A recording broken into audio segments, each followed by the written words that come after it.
So this is a Telecaster kit guitar neck that I've got from Guitar Kit Fabric.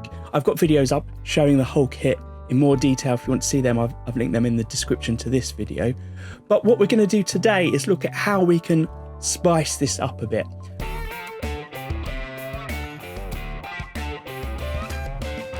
So I bought these things called mosaic pins. They're originally designed for people that make knives, and as you can see, it's like a metal tube with a shape that goes inside.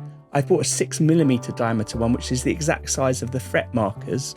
Double checking the size before I get my drill bit out, and it's really important not to have a bradawl bit with a point on it. You want one that's more like this standard drill bit, because you don't want to accidentally drill out the markers, which is what I'm doing now, and drill into the truss rod which goes down the middle of the guitar. So I'm very carefully just going into the markers very slightly at a time. You can see I don't even have to drill all the way through to crack the marker out, because I can chip it out with a knife at the end.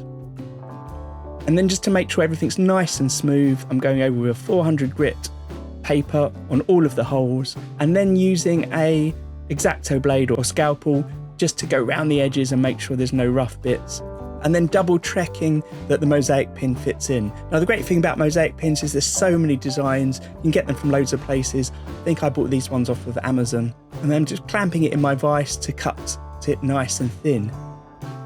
I tried as I got close to the end of the mosaic pin using my soft grip pliers, but actually it wasn't very good because I ended up just chewing up my pliers. Maybe I could have used some metal ones just to hold it a bit tighter. And as you can see, they don't have to be very thick.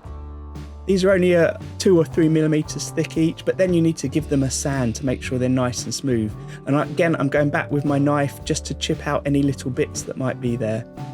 And I'm working my way through finer grit sandpaper each time, starting with 600, 800, then 1000. You want to get it a nice, smooth, shiny finish. So to glue them in place, I'm using the 03A black thick adhesive, the CA glue. Now, the reason I'm starting with thick is I want to drop my pieces in, but I want them to float near the top. So if it was thin, they might sink down into it. And my cut bits of mosaic pins, I just carefully push into the holes, because obviously it's a snug fit.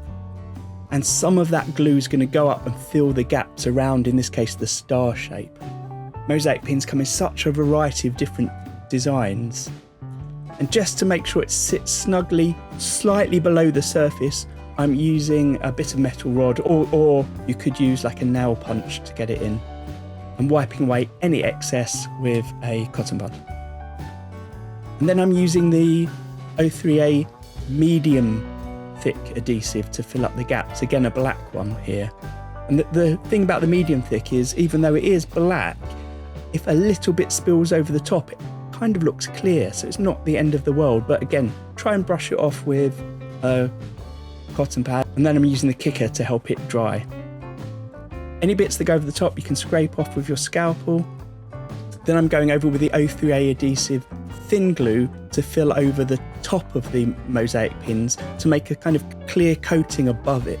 And what's key, if we look at the side here, is you're probably going to be either level or a little dip. So then I'm using the thick 03A adhesive to put a final layer on top of all of the pins. And I want these to be slightly raised, because as it dries, it's going to sink slightly. And at the most, you want it to be level, but you don't want a sunken bit there. You can use a scalpel blade or a Stanley knife blade just like this to scrape off the excess. And if you're really careful, you don't really go into the wood at all. You've got to be obviously careful, because you don't want to leave scratches in the wood surface. Then I go over every single fret, not just the ones with the markers in, every single fret, because you want each fret to look completely even, with sandpaper. Starting with 600, 800, 1000, 1200, trying to get everything nice and smooth. Now, one thing I've shown you is how to get the mosaic pins to fit snugly, but actually something that's quite cool to do is to make a slightly larger hole. So here I've got one which is 2mm wider and 4mm wider. So you end up with a circle around the edge which is 1mm or 2mm thick. And it's exactly the same process. Thick CA glue, medium thick CA glue, the thin glue to fill it, the thick glue to make sure it's not completely flat, using a knife to scrape the surface, and then a bit of sandpaper. I actually think it looks better with this size 8 hole with a 1mm around it. But I didn't need to do that on my one because I ended up staining the fretboard black anyway. If I wasn't staining the neck, I would have done that.